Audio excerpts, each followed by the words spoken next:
Hey! In front of me is Microsoft Surface Duo, and today I would like to show you how you can manage apps permissions on this device. Start by opening Settings. Now you need to choose Apps and Notifications and scroll down. Then go into Permission Manager. Over here select one of your device's features like Location and pick one of your apps. For example, Chrome.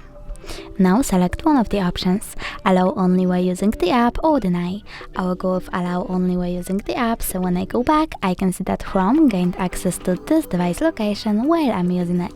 But you can also just click on one of your apps, select see all Chrome's permissions over here and manage all of them for this app from here. Thanks so much for watching. If you enjoyed this video, smash that like button, comment and subscribe. Bye!